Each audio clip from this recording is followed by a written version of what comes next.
mean, this is exactly what Donald Trump said he was going to do. I mean, it doesn't take rocket science to go back and listen to Donald Trump. Um, Listen to him during the campaign, listen to him as he spoke about what his priorities were. You're right. Back in April, I spoke to this issue and I said that the number one priority of the United States will be Fortress America, to secure the Western Hemisphere for America. I said the next most important front would be China, to shift resources that weren't going to be allocated to security of the Western Hemisphere to the Pacific, to stand up to China there. That the United States would de-emphasize its military engagement in both Europe and the Middle East. This wasn't me, making things up out of thin air. This was simply assessing the statements made by the Trump administration. And, you know, we are now, gosh, what, 10 months into the Trump presidency. There are certain patterns that are appearing because, look, you're analytically. What he's outlining isn't guesswork, it's the blueprint Trump telegraphed from day one. Fortress America was always the foundation: secure the Western Hemisphere, pull back from endless commitments, and redirect power toward the Pacific. It's a strategic retreat disguised as prioritization, a recognition that the old model of global dominance is no longer sustainable. Europe and the Middle East were destined to be deprioritized because neither aligns with America's long-term strategic interests anymore. And 10 months into Trump's presidency, the pattern is unmistakable: consolidation at home, confrontation in Asia, disengagement everywhere else. This isn't improvisation, it's execution, but the real question is what fills the vacuum America leaves behind. Because history shows that when great powers pivot inward, the rest of the world doesn't pause, it reorganizes. Take a look at, again, evaluating the Trump administration over time. Go back to the last national security strategy document that was promulgated by the Biden administration. In it, they build a world vision that is predicated on the defense of the rules-based international order. That was the sacred mantra of everything American. And from that came the defense of democracy, American democracy imposed on other nations as the gold standard. Donald Trump gave a number of very telling speeches during his campaign in which he rejected the rules-based international order, and he rejected the notion that America has a right to dictate things, outcomes to other nations based upon, American principles, values, etc. He said the place for American values is at home. That's where we need to defend them, at home. And if we shouldn't be projecting them out of our shores if we haven't fully defended them at home. That's a little bit hypocritical. Remember one of the answers about to a question he gave, Putin is a killer. He said, well, we've killed a lot of people too. What he's pointing out is a fundamental ideological split between Trump and the Washington establishment. While Biden's national security framework worships the rules-based international order, Trump openly questioned its legitimacy. For decades, that phrase was code for American authority. America sets the rules, everyone else follows. Trump shattered that narrative by arguing that values must be protected at home before they're exported abroad. It was a direct challenge to the missionary mindset of U.S. foreign policy. And when he reminded Americans that we've killed a lot of people too, he exposed the hypocrisy behind moralistic rhetoric. It was a moment that forced the country to confront its own record instead of hiding behind slogans. In that sense, Trump didn't just reject the old order, he stripped away its illusions.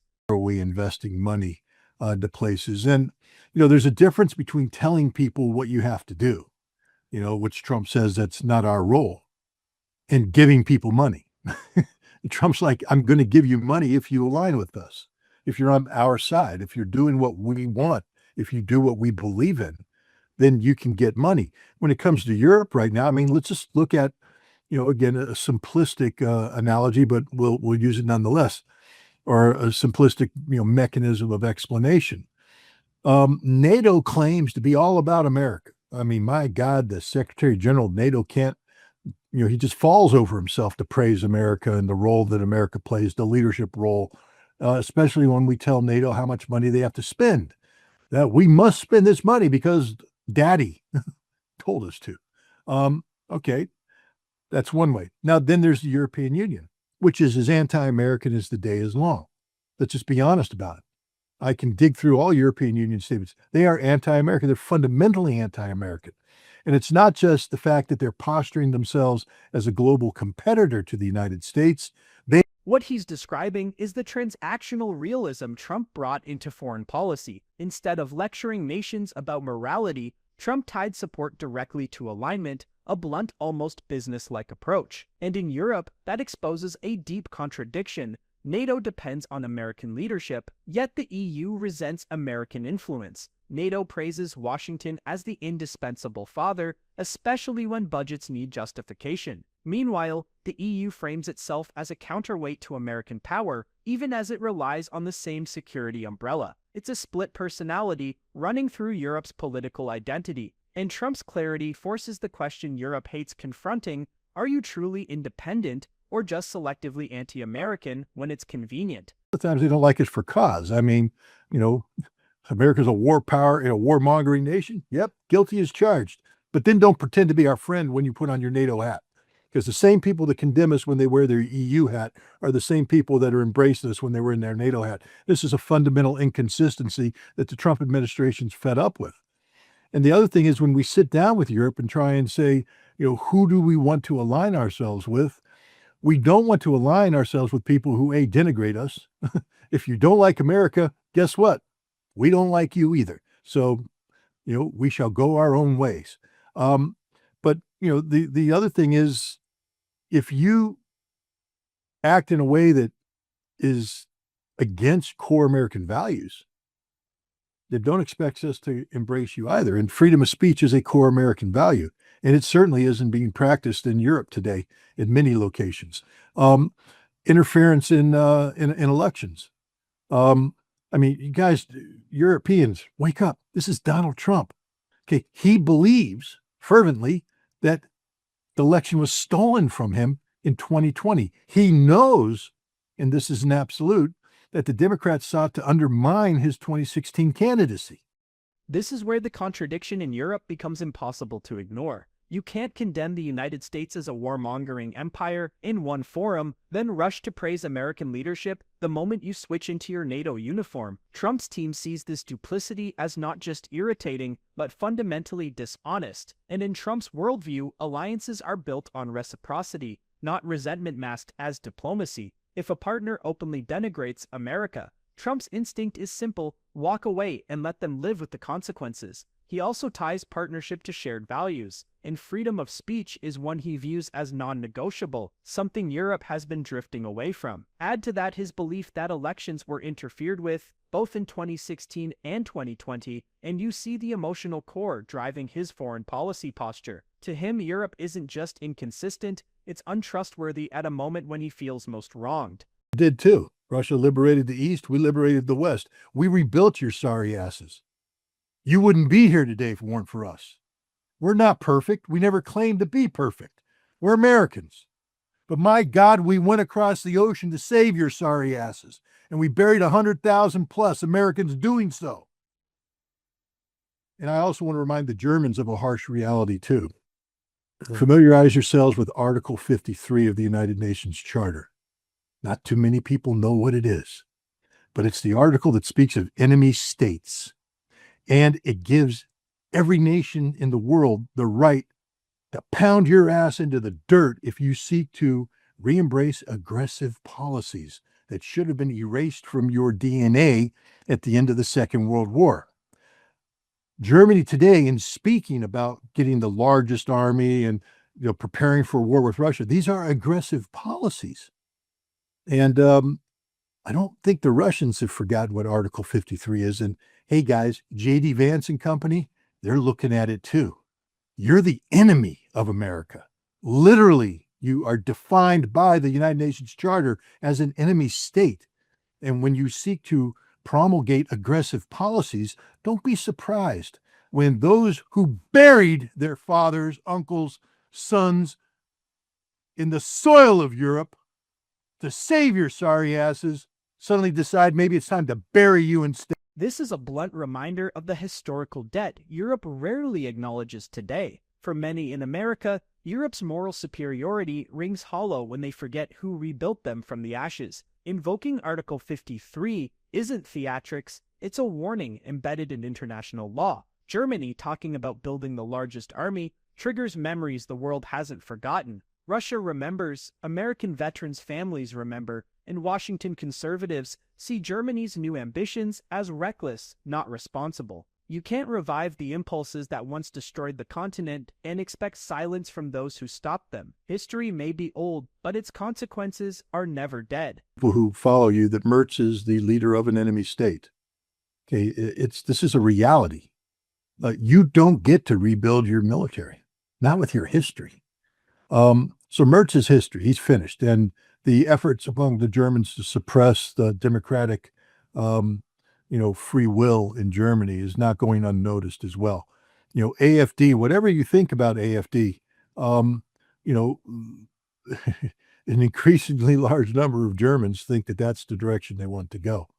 And we'll see what happens. I can't predict the future, but I would imagine that a Germany where, if you look at the demographic division of support, AFD is very popular in the former Eastern, sectors of Germany. Maybe Germany doesn't deserve to be a unified state. Maybe the future of Germany is to be a divided state. And that might be the direction the United States starts pushing. Again, Germany, beware, you're the enemy. We're not going to allow you to suppress democracy, suppress free speech, and exist as a unified whole that is seeking to. What he's saying cuts deep because it challenges Germany's political identity at its core. If Berlin suppresses democratic opposition while trying to rebuild military power, it resurrects ghosts the world hasn't forgotten. AfD's rise in the East reflects a deeper fracture, a Germany that may no longer agree on what Germany should be, and when a nation silences dissent, it signals insecurity, not strength. The idea of a divided Germany isn't prophecy, but a warning shaped by history. Washington's patience with Berlin's political contradictions is wearing thin. You can't claim democratic virtue while crushing democratic choice. And Germany cannot demand unity abroad while denying freedom at home. Looking to the Russians now, according to national security strategy, as partners in stability. Not friends. We're not best friends. I mean, I personally believe that we could be and we should be, but Trump's not there yet. Trump is talking. They didn't talk about Russia as an adversary or an enemy. Russia was a partner of stability. And therefore, anything that seeks to undermine this strategic decision to have a stable relationship with Russia becomes the enemy. In Germany, you're now the enemy. You're the official enemy of the United States. Get used to it. France, the same thing. I mean, Macron actively conspiring against the United States right now. Starmer, the same thing. I mean, there was a rumor going out that they're talking about divesting themselves of American treasuries. Play the game. Really, I mean, there's the old fool around and then you will find out. We will crush you. We will destroy you. That will be the end of Europe. If you want to play this game, we will do it because there's no love lost here. We don't like you anymore. I mean, we always came here. We point to go to France and tour Paris. We thought it was cool to go to Germany and drink beer.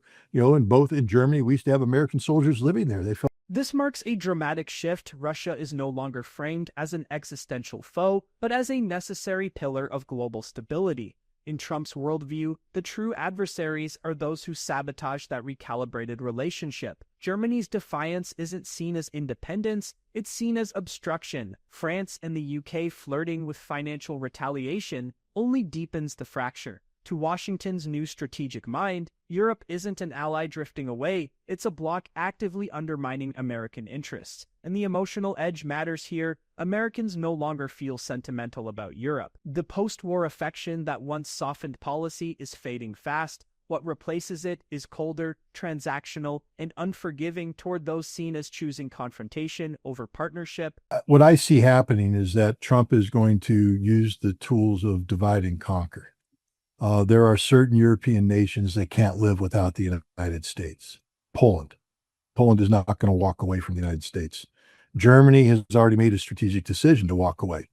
So in the short term, I think you're going to see the transfer of American assets out of Germany into Poland or back to the United States. But I think you're going to see the United States divest itself of Germany. This is fundamental. It's the end of NATO. The United States is already, if you notice that Marco Rubio didn't attend the NATO ministerial, it's the kiss of death. The other thing that's happening is that we are beginning to pull out of some of the foundational, you know, infrastructure of NATO, logistical planning, communications. NATO can't have a large-scale military exercise without the United States involvement. We're not going to be involved. We're going to start to withdraw a whole bunch of critical support to NATO while we still be in NATO. We're just going to tell the Europeans, you gotta do it. And Europe can't do it. Europe doesn't have logistical infrastructure that can unify Europe. They don't have a communications framework that can unify Europe. What he's describing is not a policy tweak, it's a strategic abandonment of Europe as we've known it. Trump's tactic is classic geopolitics. Reward loyal states like Poland while isolating those like Germany that choose strategic distance. Shifting U.S. assets eastward signals the beginning of a new European map, one where Berlin is no longer the anchor of American power, and when Washington pulls its logistical backbone from NATO, the alliance becomes a hollow shell overnight. Europe has long relied on U.S. planning, U.S. communications, U.S. lift capacity. Without them, large-scale defense is impossible. This isn't the reform of NATO, it's the slow-motion dismantling of it. And Europe isn't prepared to operate alone because it never built the systems that independence requires. Once America steps back, Europe will finally learn the cost of assuming the U.S. would always carry the weight. Then as Europe starts to collapse, the expense of sustaining NATO without the United States becomes prohibitive. And nations are going to opt out, especially when the United States offers them bilateral security arrangements. And this is what's going to be the end of NATO when the United States moves away from collective security. And we already have. Scott Bessent made it clear that if Russia attacks NATO, we're not going to come screaming in with troops. We'll be willing to sell you some equipment. Maybe. That's it. Of course, that's all that's required under Article 5. People haven't read it very closely if they think that it automatically requires us to send troops in. But we're done with that. So we are getting to a situation where if a European nation behaves irresponsibly and provokes Russia and Russia attacks it, that there isn't going to be a collective response by NATO because NATO can't collectively respond without the United States. And we're opting out of that. We view Europe as an irresponsible entity right now.